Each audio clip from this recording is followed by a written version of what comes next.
Week 0 is finally almost here. Next Saturday, August 29th, the FBS kicks off. And while the slate of games isn't filled with blue blood brands, we still have a number of really entertaining games, which means if you're like me and you love betting on college football, we get to bet on these games. There's a lot that we can get out of picking these specific matchups. And by the way, if you're like me and you just love football and you want to watch football, we have games kicking off on Thursday. FCS games are kicking off. My Rhody Rams, where I played, they're playing on Friday night. I'm going to be watching every single game that I can possibly get my hands on. And if you're excited to hear what I've got to say, make sure you hit the like button on this video. Subscribe so you don't miss out on my picks every single week on the Sports Geek channel. And also, comment below your favorite pick for week 0 or maybe week 1. Last thing, make sure you're going over to the sportsgeek.com and sign up for the Beat the Geek contest, where grand prize winner gets an NFL trip for 2, or you can also win weekly prizes every single week if you're out of the hunt for that grand prize. Doesn't cost you anything to sign up. Just go and sign up for the contest at sportsgeek.com. Zero risk, nothing. Just how many picks can you get right for the NFL every single week? Go on over to the sportsgeek.com. All right, let's start things off here with my first game that I love, UNC versus TCU. And while I think a lot of people are expecting this to be a blowout in Ireland, to watch Sonny Dykes dominate Bill Belichick, I don't think it's that simple. We have a larger spread than I would have anticipated. UNC is a 7.5-point dog, and I like UNC to cover plus 7.5. I think that TCU is the better team. I think TCU wins this football game. I think TCU is a really underrated, great program in the Big 12 for this year. Main reason why is I think Jaden Craig, who is a little less turnover prone as a quarterback, is going to be a little bit more effective at running this offense than Josh Hoover was a year ago. Even though Hoover's really, really talented, Craig, coming in from Harvard, has an opportunity to get the Horned Frogs on track and maybe knocking their way into the Big 12 championship, one of my sleepers in the conference. But I do think that a number of things are important here. I think that UNC is being overlooked simply for the fact that we all like to pile on to UNC because Bill Belichick has not done a very good job in the first couple of years. And also the general hubris from Belichick and from Lombardi. I think a lot of people want this game to be lopsided. The truth here is, one, I think that Billy Edwards is an underrated quarterback. I think that he can run Petrino's offense well. We're going to get to more on Petrino in a second. They have 4 returning offensive linemen that had at least 10 starts a year ago. So their offensive line is experienced, unlike the mess of a roster that they brought in last season. I think Belichick is too good of a coach to come in week 1 after as disastrous of a year that they had last season and not be better prepared for this game. I think that they're going to play them a lot tighter because Belichick readjusted and prepared more effectively for 2026 compared to what they did in 2025. You had the opportunity to learn what it took to succeed, especially down the stretch. They showed signs of improvement at the end of the 2025 season. I also feel like Bobby Petrino joining this coaching staff is really overlooked. The medical situation with Steve Belichick is a little tough. Having lost him for a period of time is hard because Belichick is one of the more underrated defensive coordinators. But I really think Petrino is going to keep them in this game. Petrino has, you can call him whatever you want. The dude might have been unprofessional with the way that he operated when he was at Arkansas. He puts together potent offenses. He puts together teams that put up points on the board. And I think at the very least, if they're 2 touchdowns out of this thing, they can backdoor cover this bad boy at 7.5. If you can grab this line early before it theoretically moves, I think that there's a real strong opportunity for them to score a late touchdown and for them to at least lose by a touchdown or less. Maybe they lose by a field goal. I think UNC, we need to take them a little bit more seriously. They're not going to be great this year, but take them a little bit more seriously in week 1 of this college football season. Next line that I like, going a lot of dogs here. I'm going with NC State plus 5.5 against UVA.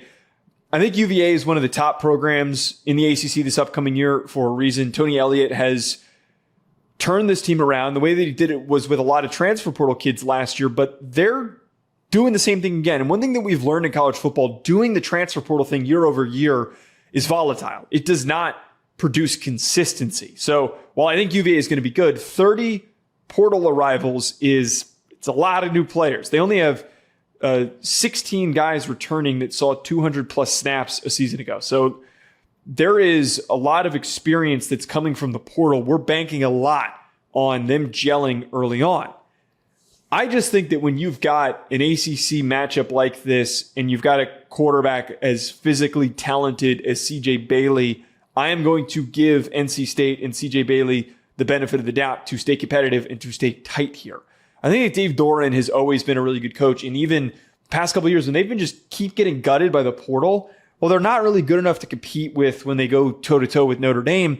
They're good enough to be competitive with the top teams in the conference. They're always going to be in the mix for 8 wins, and I just don't see a world where UVA wins this thing by a touchdown or more. I don't think that that's on the table here. I think NC State capably can cover that 5.5 and lose this thing tight, or maybe even just straight up outright win the thing. It's totally plausible.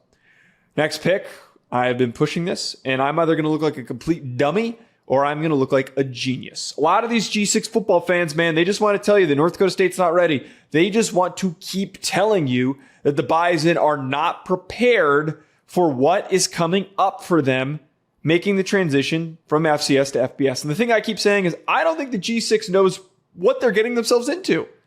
They don't know what they're about to have to face week in and week out. This North Dakota State team moved up to the FCS in 2004. Not only did it only take them about 7 years in 2011 to dominate, they completely took control of the FCS. Sure, there were years where they didn't win it. They didn't win it last year because they got inexplicably upset by Illinois State in the playoff. And yes, they're replacing Cole Payton and Bryce Lance and a number of other guys that got opportunities in the NFL. The one thing that North Dakota State has done consistently in my time covering them is reload. Just when you think that they're depleted, just when you think like, oh, Cam Miller's gone, here comes Cole Payton. Just when you think that Trey Lance is gone, here comes Cam Miller. There's always someone next up that you don't know about because North Dakota State has this bizarre recruiting pipeline that is almost like they're pulling guys out of the void. Nobody knows how to recruit the Dakotas. They don't know how to recruit that part of the country because those guys don't get the same pub and recognition. But you know who knows how to do it? North Dakota State. And they've got the fuel now, the opportunity, a little bit more resources to effectively go into the transfer portal and bring some guys in from other programs. I think that this North Dakota State team can cover 8.5 against Jacksonville State. I didn't even talk about Jacksonville State yet, but my main point with this is I think that everybody is in for a rude awakening. And here's the truth also. Teams that move up from the FCS to the FBS typically succeed at a high level. Missouri State and Delaware went 7-6, and they were solid FCS programs when they moved up. Competitive, but not exactly powerhouses. I mean, heck, I remember competing with Delaware when I was at Rhode Island playing at Rhode Island. Delaware was a solid middle-of-the-pack team. They couldn't figure out their coaching situation until Carty came in. Liberty has been 65-35 since they made the jump. Jacksonville State, who's in this matchup, won 9 games in their first season. And JMU, who's the best example, who North Dakota State had in a body bag every single time that they played them when they were both FCS programs, they immediately became the best Sun Belt program. So if we want to talk about transitions, North Dakota State has been the one team that has been the most effectively equipped to make the transition that you think that they're not capable of making. I also just kind of want to have a little bit of juice on the Bison, 9 and 8.5 to cover there. Here's what I will say about Jacksonville State, though. They've got a lot to replace here with one specific loss. Cam Cook leaving is huge. They also lost 2 all-conference guards. They do bring back some key contributors and starters like Caden Creel, who's an unbelievably elusive running back, or a quarterback, He had 1,100 rushing yards last year as a quarterback, which is nuts. Do not doubt North Dakota State. Jacksonville State, last time that these teams played in, I believe it was 2015 in the national championship game, North Dakota State smoked them. There is going to be no difference here. I don't think they're going to beat them by 30, but they can win this game by 10 or more points. All right, last, we got another G6 game. I'm going to go with Memphis plus 6.5 versus UNLV. I feel like we've just crowned UNLV to be this G6 team that makes the playoff. I'm not ready to go there. I'm also not ready to be out on Charles Huff taking over this Memphis team. Hot take, I think Charles Huff's a better coach than Silverfield was. I thought that Silverfield had multiple really good rosters, produced some upsets, but always tapered off. Never finished. Charles Huff turned around an awful Southern Miss team and made them immediately competitive. He had Marshall at a point where they were really good, and if it wasn't for the weird situation with the administration, he would have been building that Marshall program even more. Defense has been underwhelming for UNLV, and I feel really weird trying to put some trust in this. They had 19 defenders with 200 snaps a year ago. Only 6 come back. That doesn't make me feel good. Their defense wasn't good, and there's no experience there. They got 4 guys in their secondary, which is key, so there's a lot in the trenches, though, that needs to be replaced. I also don't know if I trust Jackson Arnold. Honestly, one of the most lucrative things that I've done in the past, didn't do it every single week, but fading Jackson Arnold tends to pay dividends.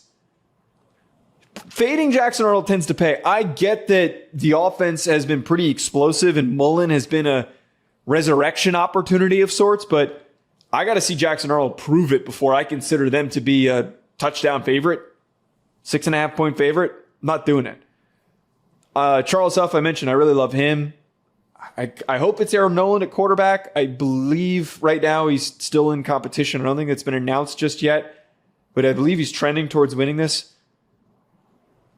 Kevin Decker is an underrated name to watch, who was the OC at Old Dominion, who came over to lead this offense. And Old Dominion's offense with Colton Joseph was super freaking productive a year ago. A lot of experienced players from Southern Miss come over to Memphis. This just feels like a nice opportunity to catch a line where there's an over buy-in to UNLV. It's that Vegas bias. Memphis at least losing this thing close. Comment below what week 0 games you are taking on the weekend of week 0. Hit the like button on this video and subscribe so you don't miss out on future content. I'll talk to you later.